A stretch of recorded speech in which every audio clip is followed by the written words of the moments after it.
नमस्कार, स्वागत है आपका। आप देख रहे हैं अपना प्रदेश उत्तर प्रदेश और मैं हूं आपके साथ अजीत। बड़ी खबर, नोएडा के बहुचर्चित यादव सिंह मामले की जांच के लिए न्यायिक जांच आयोग का गठन कर दिया गया है। यूपी सरकार ने रिटायर्ड जस्टिस अमरनाथ वर्मा को न्यायिक आयोग का अध्यक्ष बनाया है। जांच आयोग 6 महीने में अपनी रिपोर्ट सरकार को सौंपेगा। अमरनाथ वर्मा इलाहाबाद हाई कोर्ट के रिटायर्ड जज हैं। तो ये बड़ी खबर, नोएडा के बहुचर्चित यादव सिंह मामले की जांच के लिए अब न्यायिक जांच आयोग का गठन किया गया है। यूपी सरकार ने रिटायर्ड जस्टिस अमरनाथ वर्मा को इस न्यायिक आयोग का अध्यक्ष बनाया है। जांच आयोग 6 महीने में अपनी रिपोर्ट सरकार को सौंपेगा। अमरनाथ वर्मा इलाहाबाद हाई कोर्ट के रिटायर्ड जज हैं।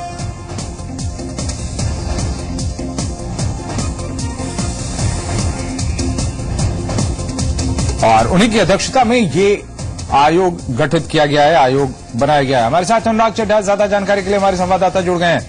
अनुराग, क्या ज्यादा जानकारी मिल रही है, किस तरह से ये आयोग काम करेगा, क्या प्रक्रिया अपनाई जाएगी? और 6 महीने तो एक समय सीमा तय की ही गई है, लेकिन क्या उससे पहले भी रिपोर्ट सामने आ सकती है? क्या सब बातें सामने आ रही हैं इस आयोग के गठन के साथ? देखिए अजीत, यादव सिंह के मुद्दे पर सरकार पूरी तरह से बैकफुट पर आ गई थी और उसके बाद यादव सिंह का सस्पेंशन किया गया। फिर इंटरनल जांच की जा रही है। 1 दर्जन से ज्यादा अधिकारी हैं नोएडा अथॉरिटी के जो यादव सिंह के मामले की जांच कर रहे हैं। लेकिन सरकार के सामने सबसे बड़ी दिक्कत ये है कि जो वजह बताई गई थी कि यादव सिंह के पास अथाह संपत्ति है और कई प्लॉट आवंटन में उसकी बड़ी भूमिका थी। इनकम टैक्स के ऑफिसर ने उस वक्त ब्रीफिंग भी की थी, लेकिन जो रिपोर्ट अभी तक इनकम टैक्स ने ना तो नोएडा अथॉरिटी को दी है और ना ही उन्होंने यूपी गवर्नमेंट को किस तरह की रिपोर्ट सौंपी है।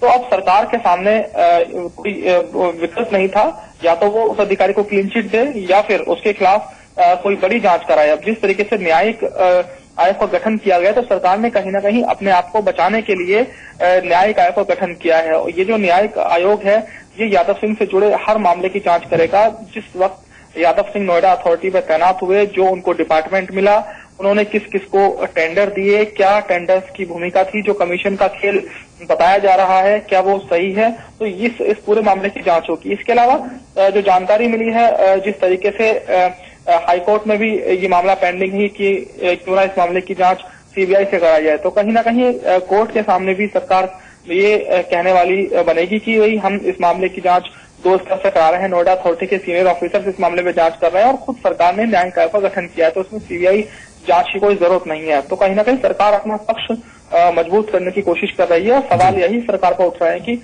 जो न्यायिक आयोग का गठन इस वक्त किया गया है, तो इससे पहले सरकार को इसकी याद क्यों नहीं आई, ये सबसे बड़ा सवाल है। बहरहाल देर से ही सही, लेकिन सरकार की नींद जरूर जागी है और जिस तरीके से अमरनाथ वर्मा इस पूरे मामले की जांच करेंगे तो निश्चित तौर पर कुछ न कुछ निकलकर सामने आएगा। सरकार ने समय सीमा भी तय कर दी है कि 6 महीने के अंदर इस मामले से जुड़े जो तमाम तथ्य हैं वो सामने निकलकर आने चाहिए। बहुत बहुत शुक्रिया आपका तमाम जानकारी देने के लिए अनुराग चड्ढा। तो यूपी सरकार ने गठन किया है आयोग, अमरनाथ वर्मा की अध्यक्षता में ये आयोग गठित किया गया है। और हमारे साथ विवेक तिवारी लखनऊ से हमारे संवाददाता जुड़ गए हैं। विवेक, किस तरह का दबाव था सरकार के ऊपर कि इस आयोग का गठन किया है सरकार ने, लेकिन और कुछ मांगे इससे जुड़ी हुई, यादव सिंह मामले से जुड़ी हुई हैं जो अभी भी पेंडिंग है?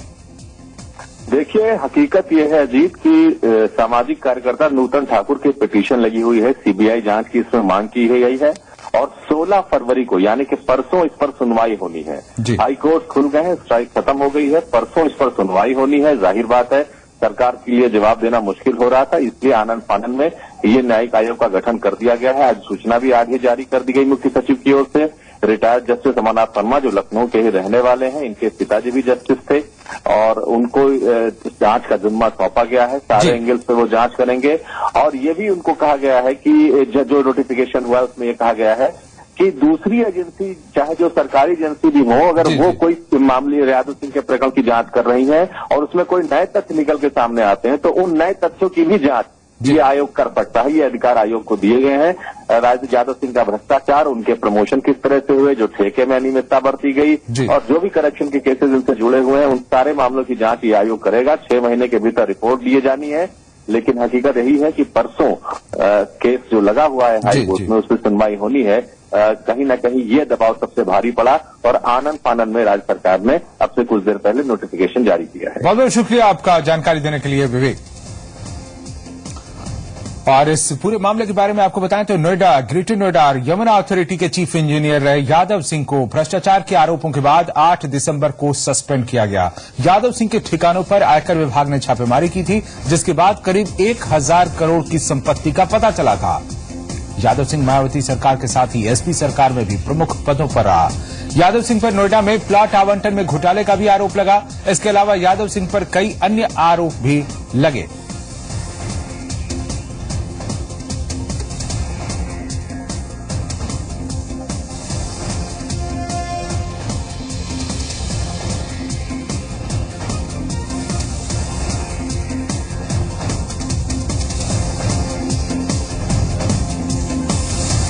और बड़ी खबर इस वक्त आ रही है, यूपी के कैबिनेट मंत्री आजम खान ने राज्यपाल राम नाईक पर पलटवार किया है। आजम खान ने कहा कि गवर्नर को यह अधिकार नहीं है कि वे किसी सरकार पर निशाना साधें। इसके साथ ही उन्होंने कहा कि वे वरिष्ठ विधायक और मंत्री हैं, ऐसे में वे राज्यपाल की धमकी से डरने वाले नहीं हैं।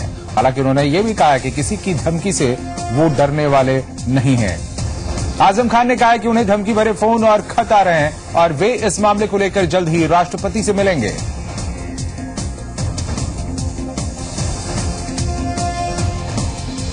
ये अधिकार नहीं है कि वो किसी सरकार पर निशाना साधें।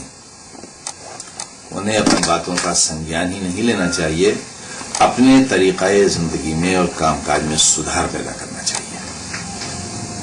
हम राजनीति में 4 दिन से नहीं हैं। हम वरिष्ठतम विधायक हैं, वरिष्ठतम मंत्री हैं। राज्यपाल महोदय की किसी डराए और धमकाए में आने वाले नहीं हैं। और खबरों में बढ़ते हैं आगे। वैलेंटाइन डे पर आज यूपी में कई शहरों में नैतिकता के ठेकेदारों ने जमकर हंगामा मचाया और प्रेमी जोड़ों की पिटाई कर दी। सहारनपुर में वैलेंटाइन डे मनाना प्रेमी जोड़ों को महंगा पड़ गया, जहां रेस्टोरेंट में बैठे जोड़ों पर बजरंग दल के कार्यकर्ताओं ने धावा बोलकर उनकी जमकर पिटाई की।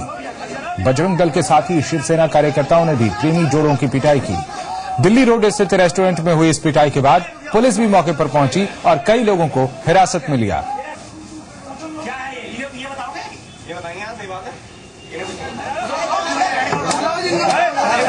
हम यहाँ पे सामान लेने आए थे। किसकी साथ आए थे? मेरी सिस्टर है।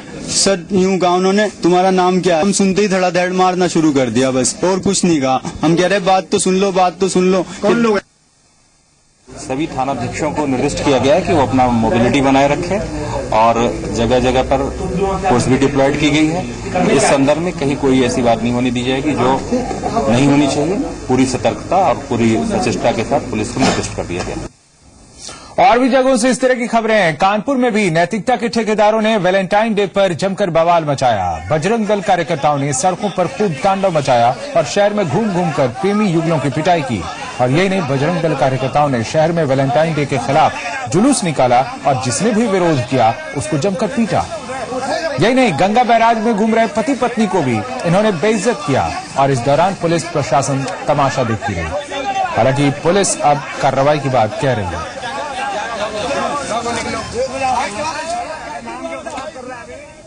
और झांसी में वैलेंटाइन डे के विरोध में बजरंग दल के कार्यकर्ताओं ने किले में जमकर हंगामा किया और नारेबाजी प्रदर्शन करते हुए घूम घूम कर जोड़ों को डंडे दिखाकर घेर लिया और युवकों को जबरन युवतियों के पैर छूने को कहा।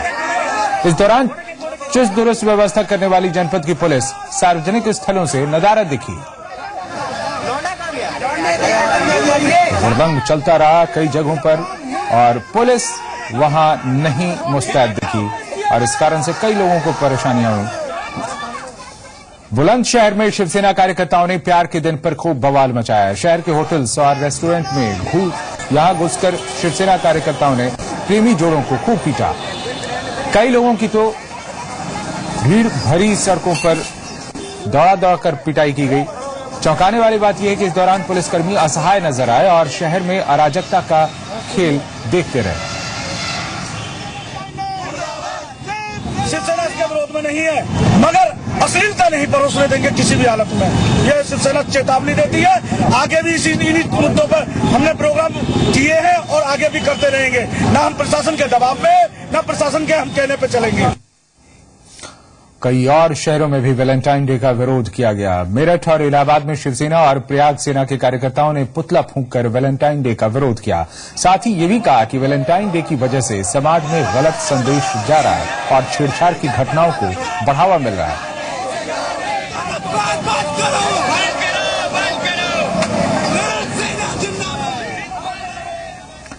तो वैलेंटाइन डे पर बवाल ही नहीं हुआ बल्कि कई जगहों पर इस दिन को बेहद खास तरीके से मनाया भी गया। इलाहाबाद में पौधे बांटे गए, वाराणसी में, मथुरा में लोगों ने शॉपिंग मॉल्स और मंदिरों का रुख किया, जालौन में युवाओं ने रक्तदान किया, तो बिजनौर और फर्रुखाबाद में वैलेंटाइन डे मनाया गया। आप इस समय देख रहे हैं 6 शहरों की ये अलग अलग तस्वीरें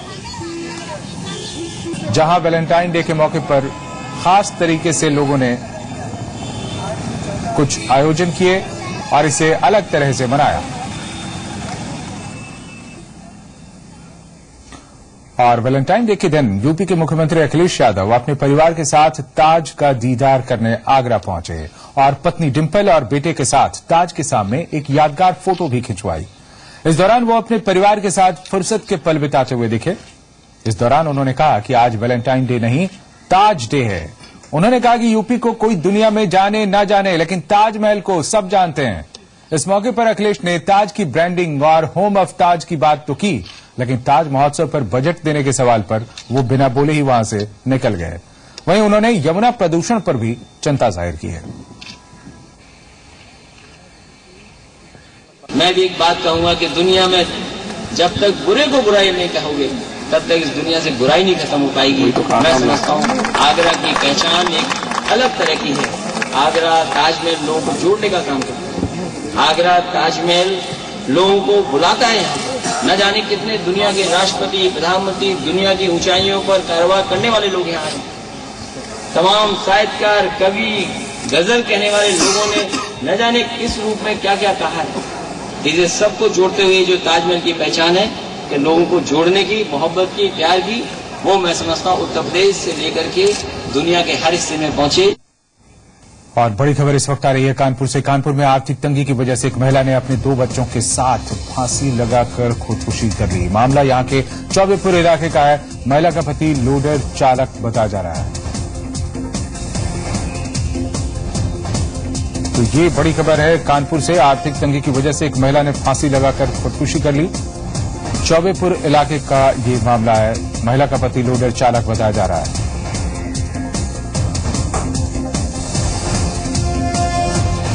तो ये बड़ी खबर इस वक्त कानपुर से।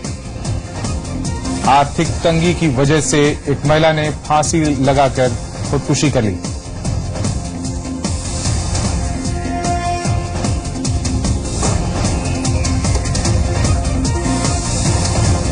मोहम्मद उज्जैर हमारे संवाददाता हमारे साथ हैं। उज्जैर, क्या बताया जा रहा है इस खुदकुशी के मामले को लेकर, और 2 बच्चों का क्या हुआ जो महिला के साथ थे? देखिए, इसके साथ 2 बच्चे हैं। एक बच्चा 1.5 साल का इसका बेटा है और 3 साल की इसकी बेटी है। इसमें महिला ने, जो इसकी उम्र 26 साल है, इसने पहले बच्चों को दोनों को फांसी पे चढ़ाया और फिर उसके बाद खुद फांसी के फंदे पे झूल गई है। बताया जा रहा है कि इसका पति पंकज जो है वो लोडर का ड्राइवर है, चालक है, और इसने अपनी आर्थिक तंगी और आए दिन की घर पे जो लड़ाइयां होती थी उस आंतरिक कलह की वजह से इसने जो है फांसी लगा ली है। जी, शुक्रिया आपका जानकारी देने के लिए।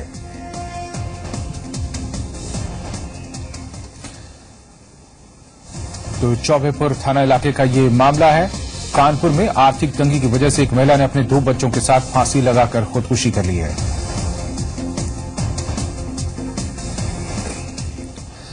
और लखनऊ में आज उस वक्त हड़कंप मच गया जब राजभवन के अंदर जा रही एक गाड़ी में 3 देसी बम मिले। पुलिस के मुताबिक ये सुतली बम है। हालांकि पुलिस ने रंजीत शर्मा नाम के ड्राइवर के खिलाफ विस्फोटक अधिनियम के तहत केस दर्ज किया है, जबकि कार में सवार बाकी 4 अन्य लोगों को छोड़ दिया गया है। राजभवन में बम से हड़कंप, गाड़ी में मिले 3 देसी बम, टल गया बड़ा हादसा, सुरक्षा में सीन। लखनऊ में उस वक्त हड़कंप मच गया जब राजभवन में एंट्री कर रही गाड़ी से 3 देसी बम बरामद हुए। जिस गाड़ी से ये 3 बम बरामद हुए हैं उसका नंबर UP32FT0109 है। पुलिस चेकिंग के दौरान गाड़ी से बम बरामद हुए हैं। दरअसल इन दिनों राजभवन में पुष्प प्रदर्शनी चल रही है। प्रदर्शनी के दौरान प्रतियोगिता का भी आयोजन होता है, जिसमें उद्यान विभाग के अधिकारी जज बनाए जाते हैं और इसी गाड़ी में इस प्रतियोगिता के 3 जज सवार थे, जिनमें से 2 उद्यान विभाग के मौजूदा और 2 पूर्व सदस्य हैं। साथ ही ड्राइवर और उसका भाई भी बैठा हुआ था।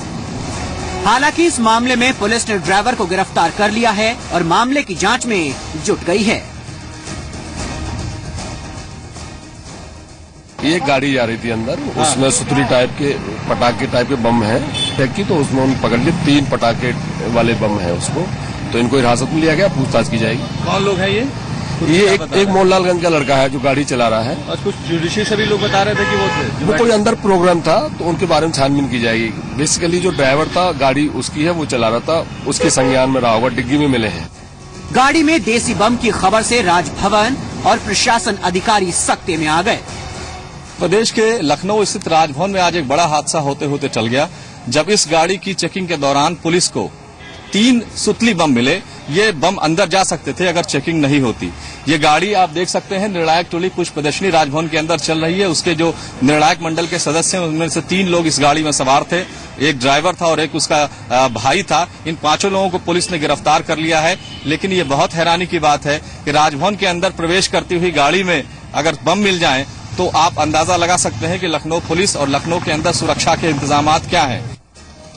आशंका जताई जा रही है कि जो देसी बम गाड़ी में मिले हैं, वो दरअसल किसी शादी समारोह के लिए थे, जो गाड़ी में छूट गए थे और वो गाड़ी जजों को लेकर राजभवन पहुंची थी, जिसके बाद चेकिंग के दौरान इस घटना का खुलासा हुआ। पुलिस के मुताबिक बरामद हुए तीनों सुतली बम पटाखे हैं, लेकिन इस घटना ने राजभवन की सुरक्षा में सेंध जरूर लगा दी है। हालांकि पुलिस का ये कहना है कि शायद ये गाड़ी कल किसी शादी में गई थी और उसके में डिक्की में ये तीनों बम रख दिए गए हैं और पता न चला हो। राजभवन के अंदर इन 3 सुतली बमों के साथ अगर कोई प्रवेश करने की हिम्मत रखता है तो कहीं न कहीं ये साबित होता है कि लखनऊ पुलिस का खौफ बदमाशों से, अपराधियों से हट गया है। कैमरा पर्सन मनोज के साथ मैं विवेक तिवारी, जी मीडिया, लखनऊ। और उत्तर प्रदेश में इन दिनों न्यायिक व्यवस्था, न्यायिक प्रक्रिया चरमराती दिख रही है। वजह है प्रदेश के अलग अलग न्यायालयों में चल रही वकीलों की हड़ताल। प्रदेश में पश्चिमी यूपी में हाईकोर्ट की अलग बेंच की मांग को लेकर यह हड़ताल चल रही है।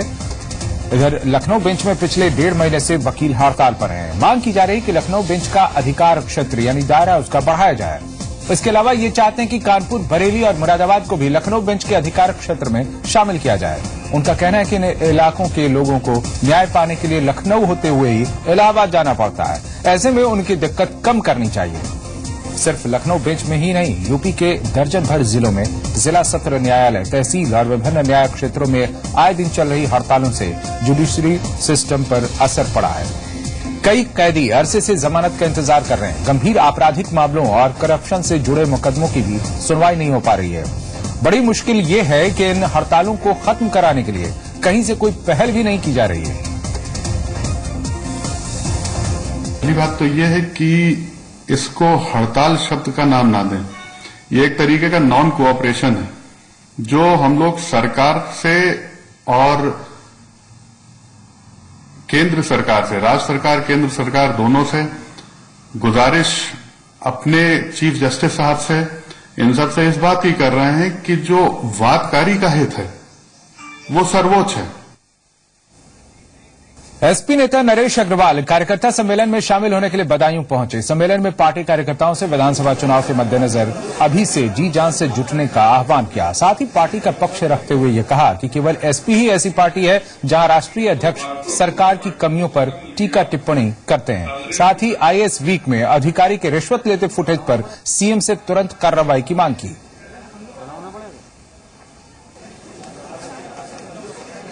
भारतीय जनता पार्टी से सीधी हमारी लड़ाई होगी, क्योंकि कांग्रेस भी खत्म है, बसपा भी खत्म है। हम भारतीय जनता पार्टी से अपनी लड़ाई मान के चल रहे हैं।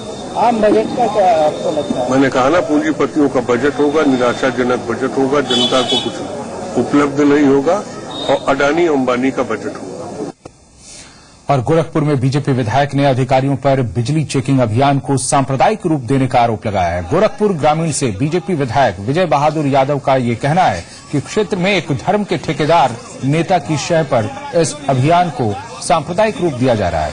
वहीं इस मुद्दे पर बिजली विभाग के चीफ इंजीनियर का यह कहना है कि बिजली चोरी करते कोई भी पकड़ा जाएगा तो उसके विरुद्ध कार्रवाई की जाएगी।